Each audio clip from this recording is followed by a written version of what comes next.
El gato con botas enamoró al público desde su primera aparición. Su carisma le permitió lograr su propio universo donde contar sus propias aventuras. Pero lo que en principio fue una linda oportunidad para el personaje, más tarde se convertiría en el peso de revivir un universo que parecía estar muy cerrado.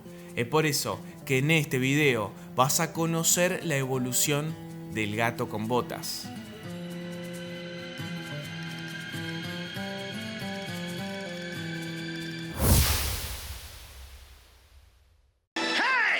¿No se suponía que esto era una fiesta? 1, 2, 4, cante. Durante el proceso de creación de Shrek 2, los guionistas no paraban de pensar distintos personajes de cuentos de hadas para agregar a la trama, y es ahí que se les ocurrió un destacado personaje de un cuento europeo, el gato con botas. En primera instancia este personaje iba a ser de origen inglés, pero no terminó cerrando ya que quedaba muy parecido a Farquaad, el villano de la película anterior. Es ahí que el director de la película, Andrew Adamson, volvió a ver La Máscara del Zorro y se le ocurrió que el personaje del gato sea una sátira de este personaje.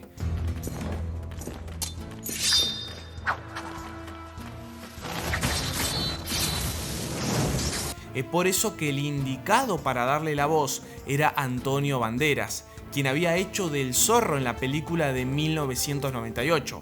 Afortunadamente para los productores, Antonio terminó aceptando ya que era la única opción en la lista. Sin embargo, Antonio terminó superando la expectativa que tenían, porque el actor le aportó tanta identidad que ayudó a establecer quién realmente era el gato con botas. El personaje pasó de ser un gato normal, como estaba caracterizado en el guión original, y terminó simulando a ese vigilante enmascarado de México, donde el mismo Antonio se burlaba de su propio personaje y aportaba muchísima comedia a la cinta. Pero todo este carisma no solo conquistaba a los realizadores de Shrek 2, sino que al momento de estrenarse la película logró conquistar a toda la audiencia. Todo el público quería saber más de este personaje y DreamWorks notó ese cariño que tenía el mundo entero por el gato con botas. Es ahí que se aprobó darle la oportunidad al personaje de contar su propia historia en su propia película. Esta cinta comenzó a estar en desarrollo desde 2004, cuando se estrenó Shrek 2. Chris Miller, quien trabajó como director de la historia en esa película, fue un gran impulsor de hacer una entrega centrada en el gato con botas debido a su amor por el personaje y el potencial de la historia que tenía, dadas las aventuras que este mencionaba durante la película. Como un spin-off de Shrek 2, inicialmente se planeó su lanzamiento en 2008 como una película directa a DVD y se titularía El gato con botas, la historia de un asesino de ogros. En octubre de 2006 la película se volvió a programar como estreno en cines debido a que DreamWorks se dio cuenta de que el personaje del gato merecía más, y fue por eso que la película se demoraría un tiempo más. En 2007 DreamWorks había quedado muy conforme con el trabajo de Chris Miller como director de la tercera entrega de Shrek. Fue por eso que también se convertiría en el director de la película del gato con botas. La entrega iba a tener como objetivo no alterar todo lo que se había visto del personaje, por lo tanto lo más sensato era contar los orígenes del gato a través de una historia que sea algo digna de él, llena de aventuras y que sacara provecho de su carisma. Esa historia tenía el desafío de sacar al personaje del mundo de Shrek y darle un universo propio, acorde a su personalidad y visión. En Shrek existían reglas de cómo crear y estructurar ese mundo de ficción, pero en este ya no tenían ningún tipo de limitación, podían comenzar desde cero. La idea, además, era que se contara una historia bastante seria sobre la pérdida, la venganza y el rechazo. Y es ahí que apareció una persona muy interesada en el proyecto, que terminaría siendo clave para poder lograr este gran desafío.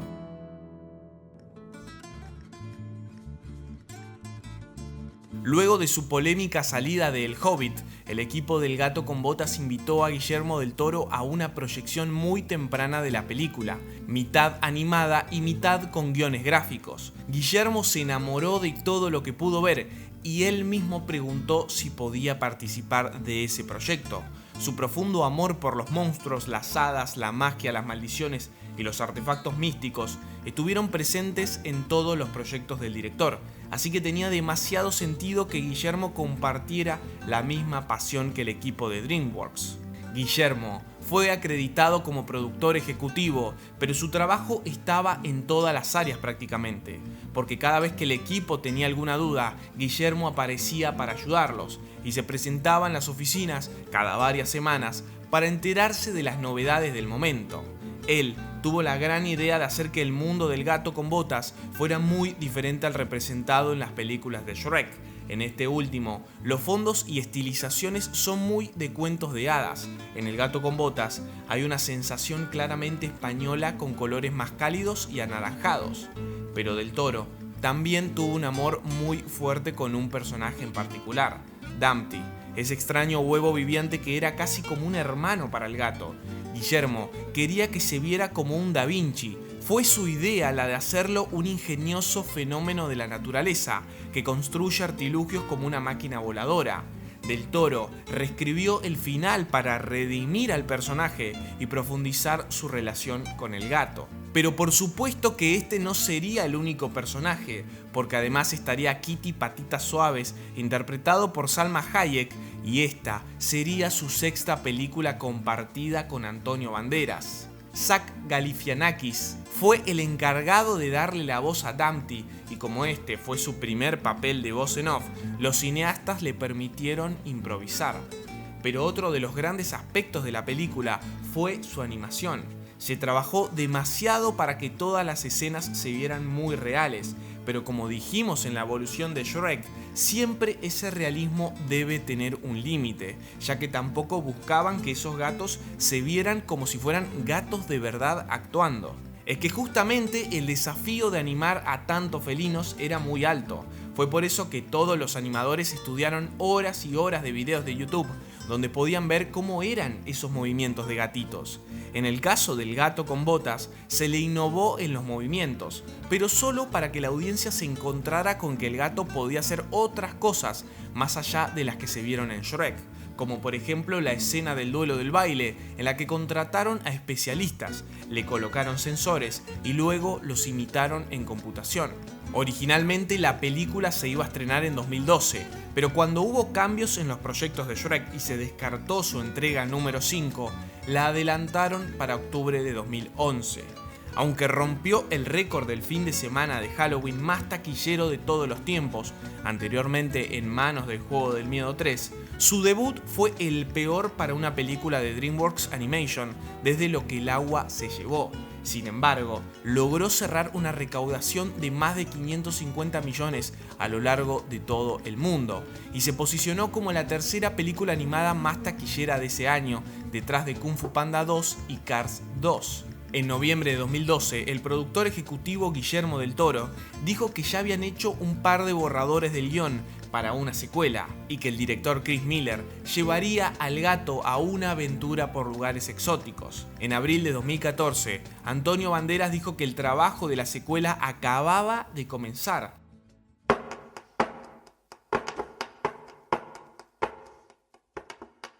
En junio de ese mismo año, la película se tituló Gato con botas, 9 vidas y 40 ladrones y estaba programada para estrenarse el 2 de noviembre de 2018. 2 meses después, se retrasó a diciembre de 2018. Sin embargo, en enero de 2015, El gato con botas 2 se eliminó del calendario de estrenos luego de la reestructuración corporativa y la nueva política de DreamWorks de estrenar 2 películas al año. Y durante mucho tiempo no volvimos a tener noticias de esa secuela. Pasaron los años y no solo el proyecto estaba apagado, sino que todo el universo de Shrek, porque El gato con botas en 2011 había sido el último proyecto de este mundo en una pantalla de cine, y es por eso que para volver a traer estos personajes, DreamWorks sabía que se debía contar una historia tan interesante que lograra una reconexión con el público. Es por eso que llamó a todo el equipo creativo que estuvo detrás de The Croods, A New Age, una película del mismo estudio que también llevó muchos años de preproducción hasta que vio la luz. El director sería Joel Crawford, quien había sido dibujante de storyboards durante 17 años en DreamWorks. Ellos sabían que para lograr una reconexión con el público iban a tener que generar una nueva innovación con la animación y una historia que le volara la mente a la audiencia. Es que al momento de hacer Shrek fue impresionante cómo lograron hacer fotorrealismo, esa animación que tenía como objetivo hacer personajes lo más reales posible. Fue una completa innovación para ese entonces, pero en la actualidad ya no lo es. Muchas películas recientemente se animaron a cambiar su estilo de animación y lograron cautivar a todo el público. Entre estas, Spider-Man Into the Spider-Verse o The Bad Guys, las cuales se alejaron del realismo y le dieron un toque mucho más artístico. Y este camino es el que quiso transitar El Gato con Botas. Ellos querían llevar de vuelta al gato a sus raíces como un personaje nacido de cuentos de hadas e ilustraciones. En lugar de hacerlo realista, buscaron llevar esos relatos antiguos a un lugar contemporáneo, utilizando herramientas para la pintura digital, en lugar de pintura al óleo clásica como hicieron otras películas. La película es tratada casi como una obra de arte, como una pintura, incorporando grandes ilustraciones que no se habían visto hasta el momento. Muchos animadores estaban acostumbrados a crear a través del CGI, pero ahora debieron aprender a dibujar para crear las secuencias de la nueva película. Utilizaron los mismos software que venían usando para películas anteriores, pero ahora trabajaron a un nivel de detalle y complejidad mucho mayor, permitiendo que los personajes se vean más sofisticados en sus movimientos y aspectos. Sin embargo, para obtener la sensación de pintura en los objetos o el mundo que rodea al gato, ahí fue donde comenzaron a simplificar y mirar más el nivel de ilustración. Porque esto iba a evitar que la animación se viera súper simple y barata. Además, utilizaron una paleta de colores mucho más viva a comparación de la primera entrega, para así jugar con la comedia y la aventura. Y esa animación iba a ser clave para la historia que ahora querían contar. Todo iba a comenzar como un simple cuento de hadas sobre un gato con 9 vidas, pero que al final iba a terminar siendo una historia muy profunda sobre la mortalidad y lo importante de disfrutar esa única vida que tenemos, dejando de lado esos mensajes ya tan conocidos como cree en ti mismo. Cuando le mostraron este guión a Antonio Banderas, quedó muy sorprendido, sobre todo porque se animaron a ir más allá con las cosas que iban a contar. Ver el otro lado del superhéroe y conocer sus vulnerabilidades no era algo común para una historia animada. El Gato con Botas no solo iba a comenzar a sentir esa mortalidad, sino que literalmente iba a escapar de la muerte, hasta no tener más remedio que enfrentarla. Pero todos los personajes presentes iban a pasar por ese sentimiento de vulnerabilidad, como el personaje de Kitty, que fue lastimada y ya no logra confiar en nadie, o el personaje de Ricitos de Oro y la lucha por su verdadera identidad y familia. Para contar esta historia se basaron mucho en los antiguos western, en especial el muy conocido El bueno, el malo y el feo de 1966, en que 3 personas que no se quieren deben trabajar juntos para lograr un objetivo, lo mismo que pasa con el gato, Kitty y el perro. Es por eso que muchas escenas buscan rendir homenaje a este tipo de películas, mezclando con un poco de actualidad como referencias a True Detective o Terminator. Pero a pesar de tocar temas adultos, en la película no se podía perder lo absurdo de un mundo de cuento de hadas. Es por eso que la animación nos ayudaba a separar esos momentos.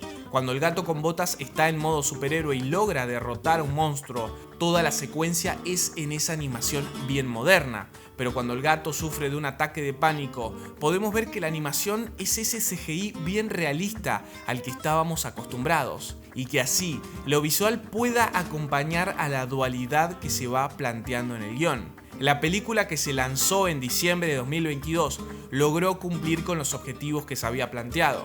Hasta el momento en el que se escribió este video, logró una recaudación de más de 300 millones, aunque claramente la va a superar. Pero eso no era lo más importante, porque el gran objetivo era relanzar la saga y lograr esa reconexión que mencionamos previamente. Y se logró, porque todo el público no solo se enamoró de la historia, sino que ese final donde vemos al gato ir a reencontrarse con Shrek y sus amigos hizo emocionar a todos. y que casi confirme que esa Yorex 5 que tanto se viene postergando esté cada vez más cerca de ver la luz. Muchas gracias por haber visto este video, no olvides de suscribirte y seguirnos en todas nuestras redes sociales. Nos vemos en la próxima.